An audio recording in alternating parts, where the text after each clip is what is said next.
What is up, everyone? It is your boy CMT Gaming back again with another bodaciously awesome video.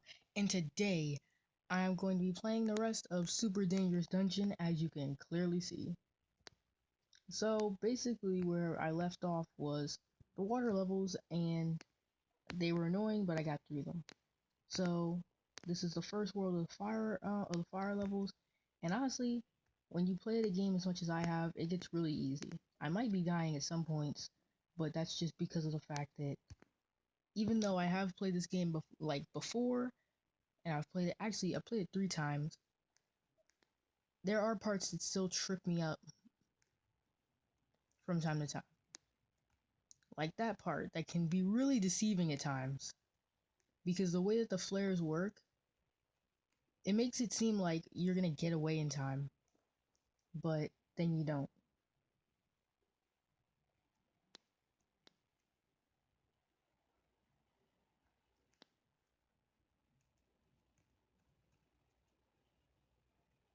I'm gonna make sure that I don't die as much as I did in the last recording, because I know that whenever I die and they make like super long ads, that like recording ads and things like that, it does mess up the screen recorder. So I'm gonna try and make sure that I don't die as much, so that there's a smaller chance of the screen recorder getting messed up in the first place. But normally, like in the fire world, you're mostly gonna be seeing things like these flares. You're probably gonna see those like Mario fireball chain things. You're probably gonna be seeing those. Crap.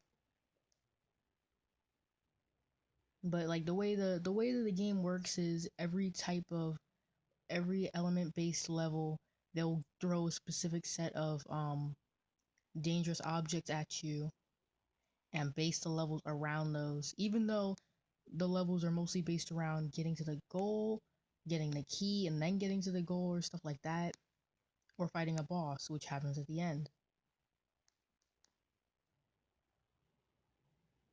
Now, what I will be doing later is, I'm not sure, I'm deciding on it, but I might be doing the original Dangerous Dungeon, because there is one that came out before this one that I was thinking of playing. Oh crap, I hate this part. So basically the way this one works is, you click that, oh crap. So obviously, as you can see, you come down here, and you can't get through there. So, you click this button, and it opens up the gate, but the lava's rising, so you have to jump out of there quickly and get out of there before the lava rises and kills you.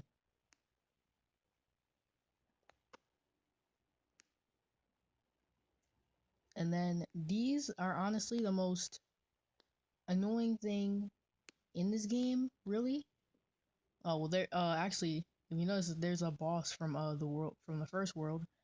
Now we all know where it landed. Crap.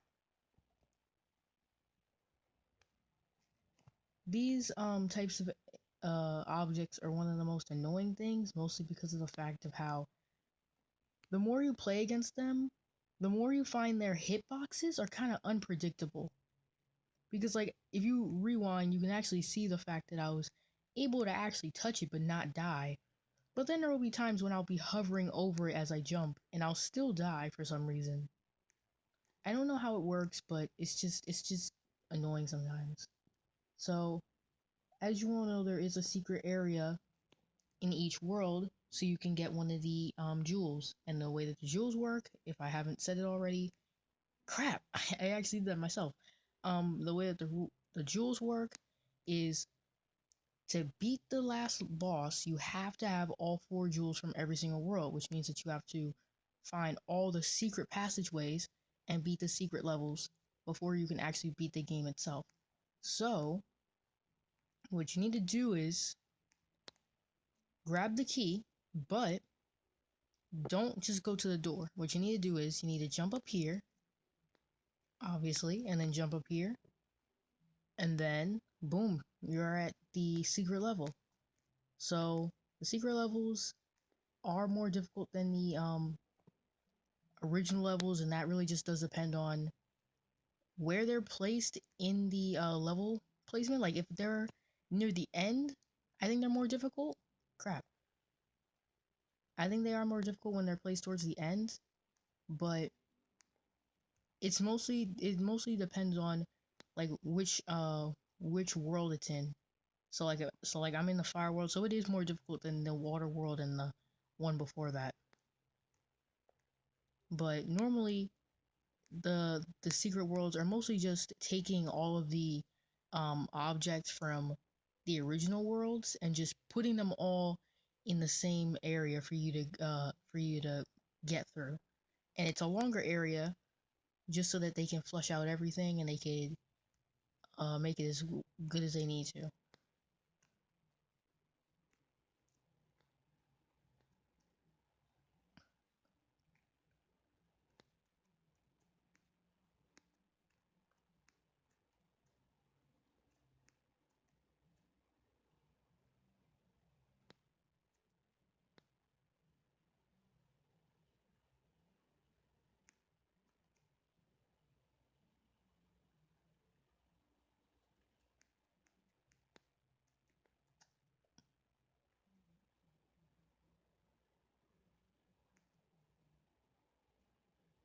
All right, now when you get to this part right here, it can seem well when I actually first got here, it did seem a little bit confusing for about 2 seconds. Oh crap! It did seem kind of confusing for a few seconds, but then it got really easy. Actually, I'll explain it when I get back over there. I'm kind of mad that that happened. Dang it.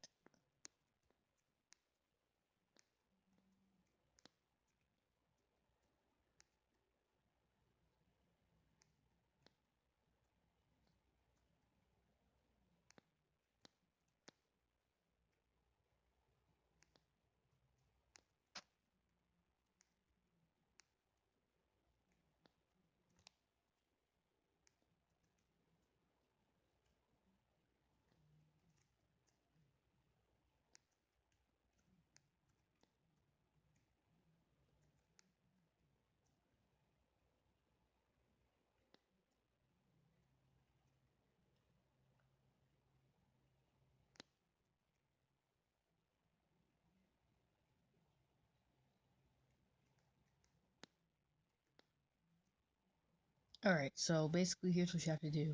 You have to jump onto the pillar, avoiding the flames, and then as the second pillar is coming over, you have to jump on it, which will bring you up here. Next, you need to carefully jump onto these platforms, and then you'll get to the second level of this actual level, which honestly is easier for me. And I'm kind of saying that after I I I got into a close call. Well, okay, hold up. I actually need to concentrate for that part. And there you go. You got the red jewel. Oh, sorry, crystal get. I don't know what's up with that, but whatever. So crap. They don't tell you what world you're on. I think I was on world 23. Nope, not the right world.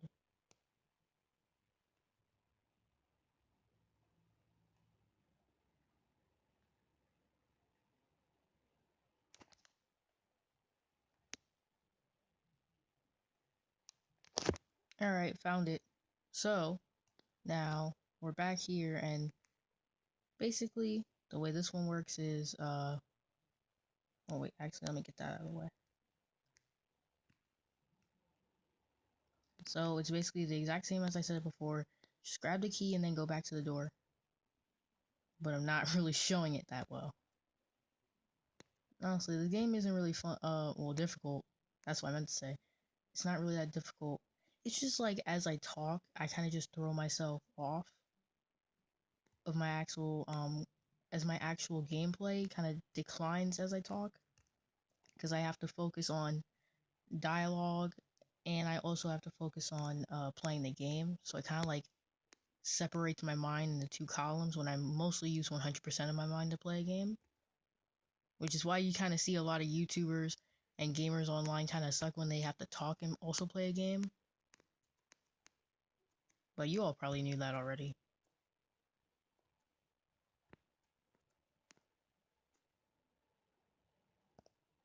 Alright, second part. So now, basically what you have to do with these crates is you basically have to go around. This is kind of annoying. See, the way these crates work is you're supposed to go around them, go completely around, and then push it from the other side.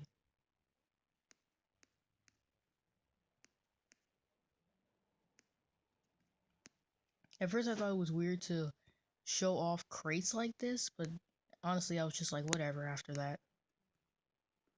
And then you have to, after you open up the crate, you then have to come over here, get a key, and then go to the door.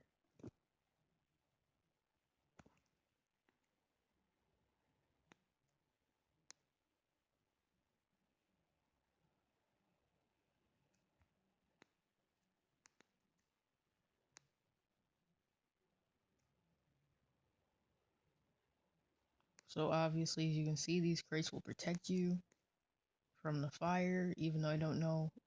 I'm guessing that they're metal, so I don't know why they're not melting, but or whatever.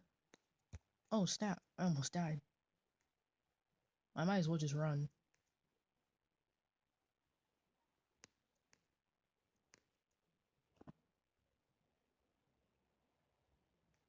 Okay, and this is basically a Donkey Kong level. So you have to make sure that you don't get hit by the fireballs that are rolling down. This one is fairly difficult. It's not really difficult until you get to like the last level. Which, if the last level holds up to its name, it's probably, this game is probably gonna have a sequel. I don't really want to spoil it.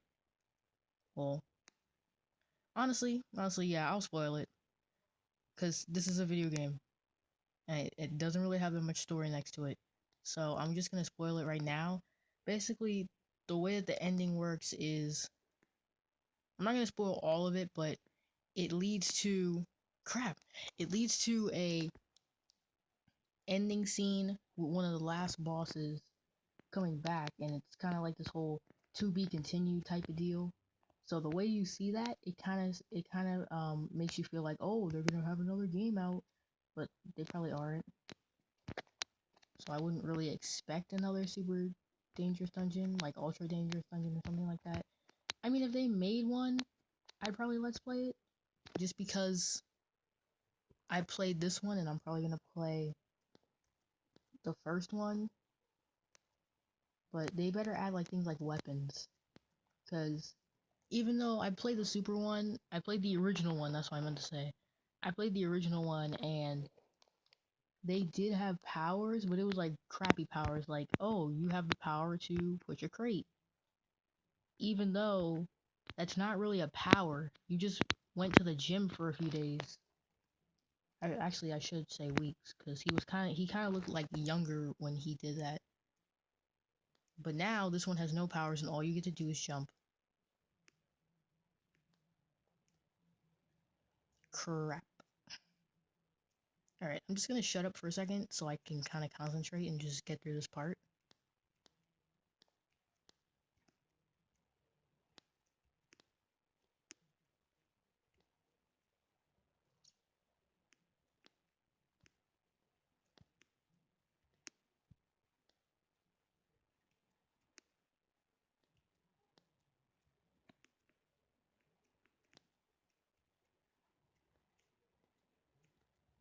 Alright, there we go. See what I told you?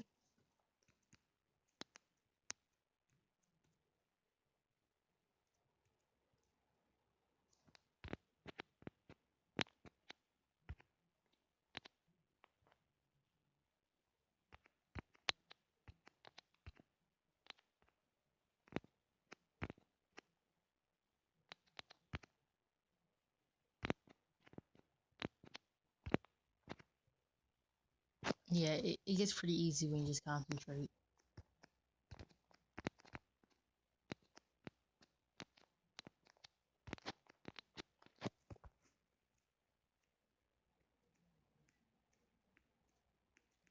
Oh, by the way, these are just the Mario fireballs I was talking about.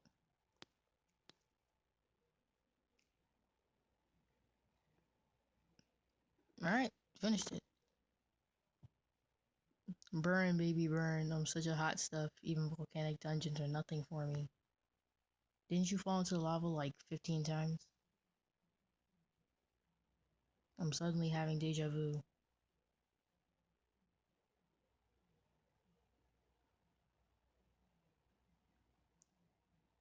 This doesn't look so bad. What you gonna do, big guy? Puke on me? Well, guess he is.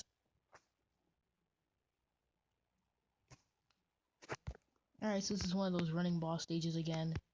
Honestly, this one isn't really that difficult. It kind of just mixes everything together besides the platforming. It has things like the flares and the moving tiki guys. I don't know what to call them, really. One of the cool things about this that makes it easier is the fact that the whole monster doesn't actually have to touch you for it to kill you. The only thing that actually has to touch you to kill you is um the lava puke, which makes this boss a whole lot easier because when I was first playing this game and I saw it, I was like, oh man, I can't let the boss touch me. Like right there, as you saw. The whole boss doesn't have to touch you to kill you. It's just the lava. But that did make me extra cautious, so I normally just try and make sure that I stay really far ahead of it. So I don't have to like... So just in case if I get to like a roadblock and I have to think for a second, then it won't be like right on top of me. So it kind of makes things easier. Crap, I slipped. In a video game.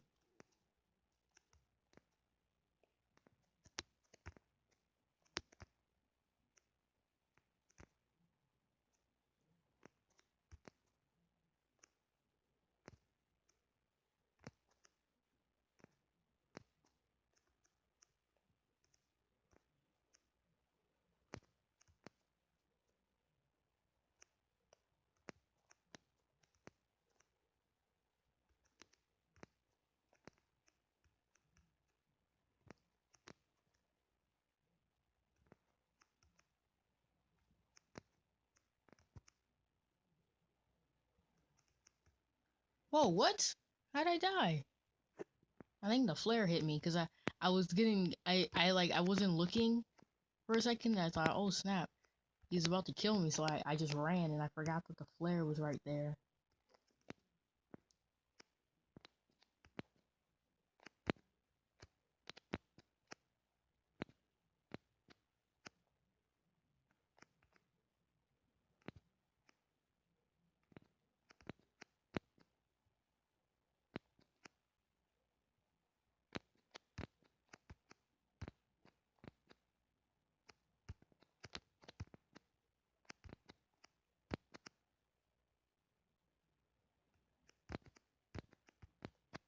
Dang it.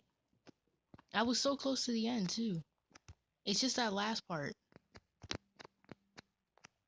Yeah, now I'm just gonna try and get really far away from him.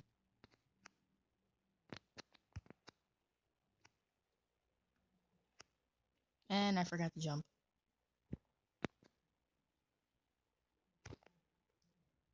Now, okay, now I'm just making little mistakes.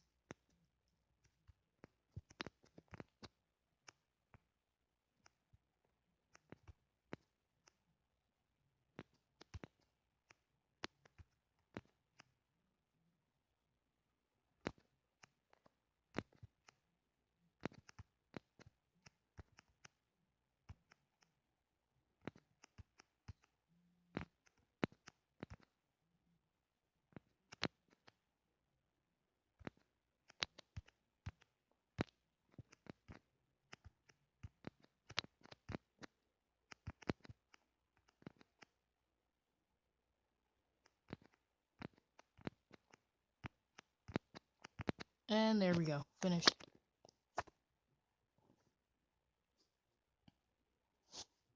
And I forgot what actually happens to this guy. Just a bunch of... Oh yeah, just a bunch of water.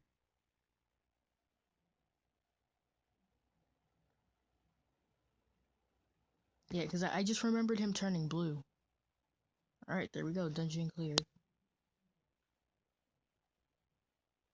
Oh snap, he's still alive. Alright, well, as you can see, this is the last world. Well, second to last world. This is just the last world in the story. But as you can tell from all these coins and the gold and the sparkling and everything, you can basically tell that this is basically the treasure dungeon. So this will be where the story ends, but not where the Let's Play ends. But this is where the video ends. So this is CMT Gaming signing off. See you guys later.